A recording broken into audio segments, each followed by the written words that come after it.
Sanctus, Sanctus,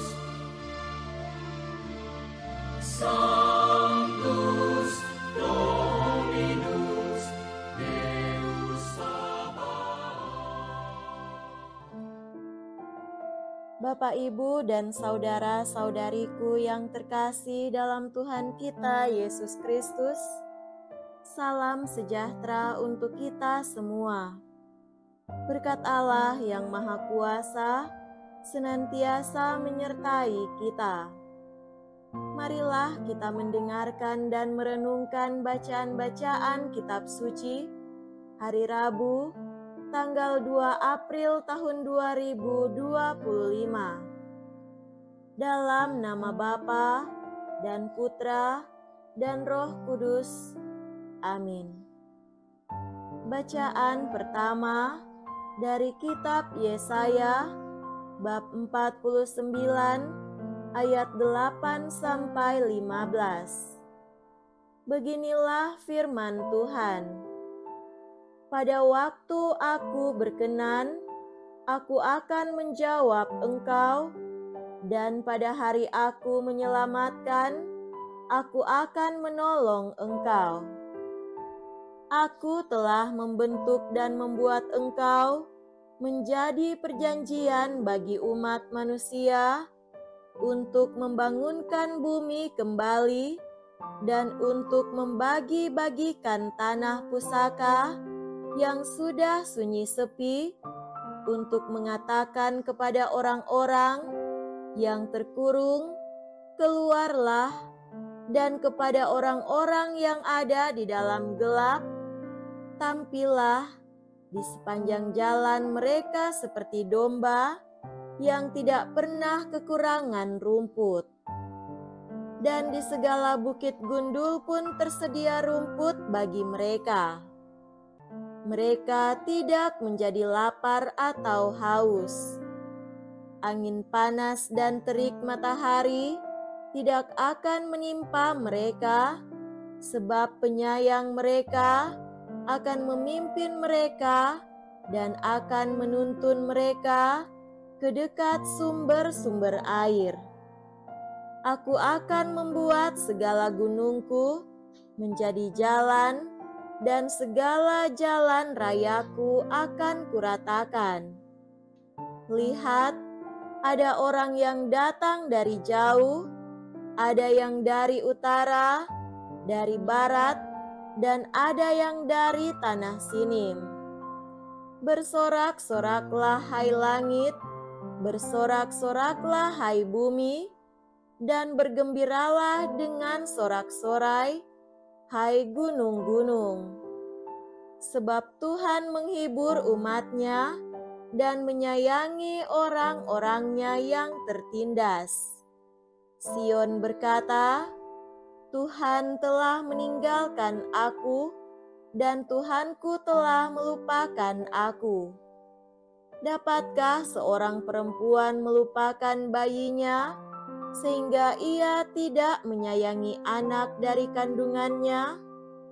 Sekalipun dia melupakannya, aku tidak akan melupakan engkau. Demikianlah sabda Tuhan. Syukur kepada Allah. Semoga Tuhan beserta kita sekarang dan selama-lamanya. Inilah Injil suci menurut Santo Yohanes. Dimuliakanlah Tuhan. Injil Yohanes bab 5 ayat 17 sampai 30. Sekali peristiwa, Yesus berkata kepada orang-orang Yahudi, Bapakku bekerja sampai sekarang, maka aku pun bekerja juga.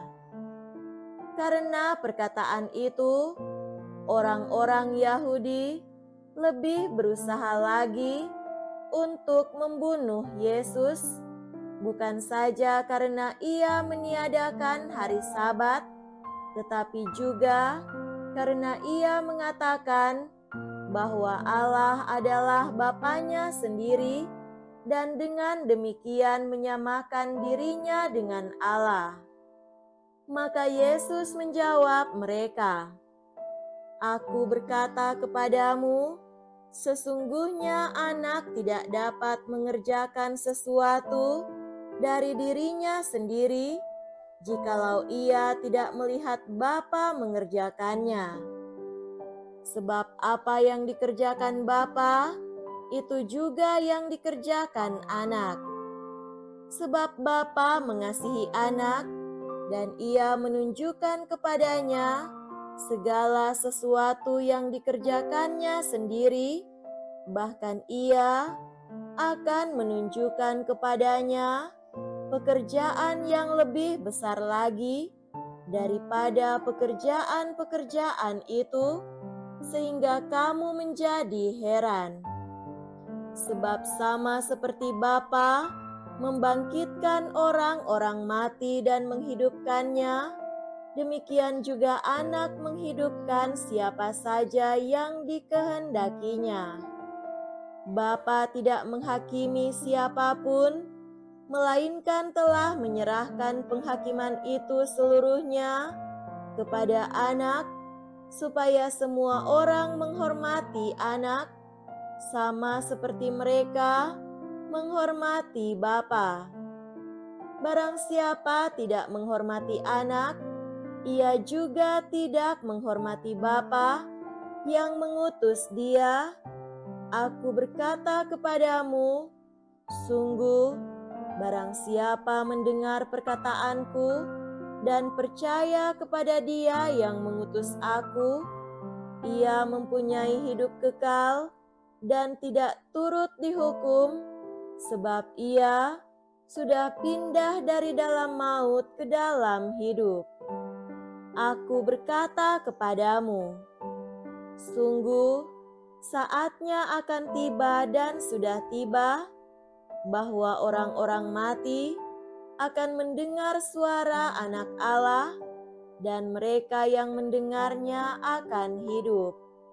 Sebab sama seperti Bapa mempunyai hidup dalam dirinya sendiri, demikian juga diberikannya Anak mempunyai hidup dalam dirinya sendiri. Dan Bapa telah memberikan kuasa kepada Anak untuk menghakimi, karena ia adalah Anak manusia. Janganlah kamu heran akan hal itu, sebab saatnya akan tiba bahwa semua orang yang di dalam kubur akan mendengar suara Anak, dan mereka yang telah berbuat baik akan keluar dan bangkit untuk hidup yang kekal, tetapi mereka yang telah berbuat jahat akan bangkit untuk dihukum. Aku tidak dapat berbuat apa-apa dari diriku sendiri. Aku menghakimi sesuai dengan apa yang aku dengar, dan penghakimanku adil, sebab aku tidak menuruti kehendakku sendiri, melainkan kehendak Dia yang mengutus aku. Demikianlah sabda Tuhan. Terpujilah Kristus. Saudara-saudariku yang terkasih dalam Tuhan kita Yesus Kristus, tema renungan kita pada hari ini adalah kita memiliki tugas penting. Bacaan-bacaan hari ini mengajak kita untuk bermenung tentang panggilan dan perutusan. Bacaan pertama dari kitab Nabi Yesaya mengisahkan bagaimana Yesaya diajak Tuhan untuk melihat panggilannya. Yesaya telah terpilih dan terutus untuk melaksanakan tugas penggembalaan bagi umatnya.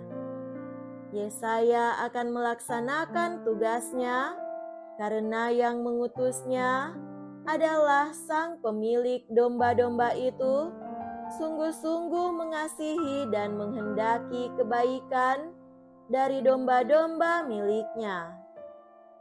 Ia mau menyediakan air yang tenang dan padang rumput yang hijau.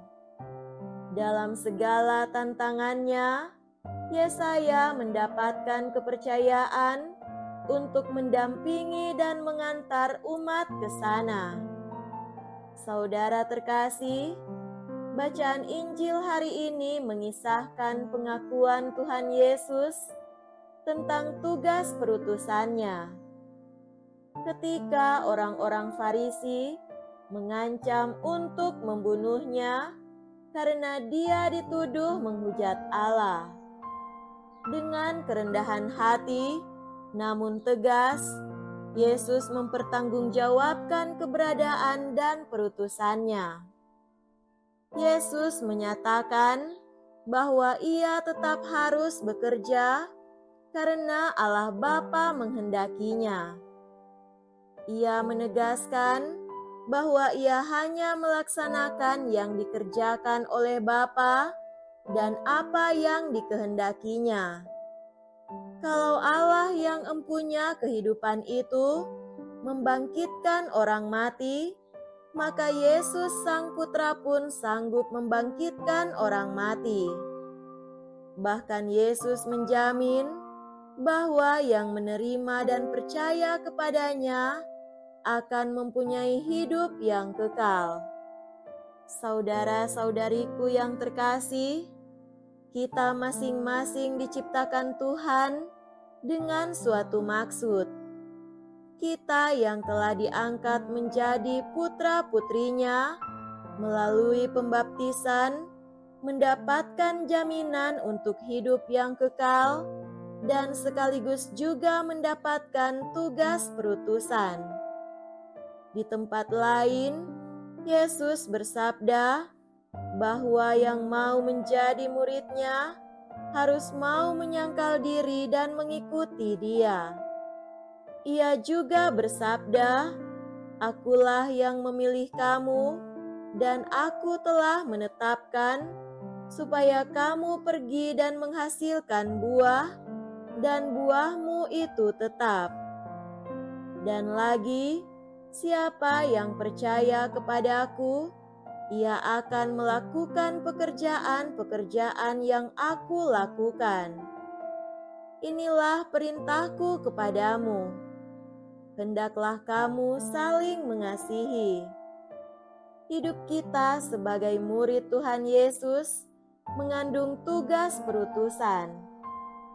Sebagaimana Nabi Yesaya, perutusannya jelas, yakni karena Allah yang mengutusnya begitu mengasihi umat miliknya, maka kita diutus untuk menyatakan kasih Allah dan menjadi sarana untuk mengupayakan agar kasih itu dialami dan dihidupi oleh umatnya. Untuk melaksanakan tugas membangun budaya cinta tidaklah mudah. Ada banyak rintangan dan tantangannya. Sebagaimana Nabi Yesaya dan Tuhan Yesus sendiri, bersama Kristus dan dalam Dia, kita akan dapat melaksanakannya. Di rumah keluarga kita, di lingkungan komunitas kita, dan di tengah-tengah masyarakat kita, kita mendapat tugas perutusan untuk menjadi duta-duta cinta kasih bagi umatnya. Semoga demikian. Amin. Dalam nama Bapa dan Putra dan Roh Kudus. Amin.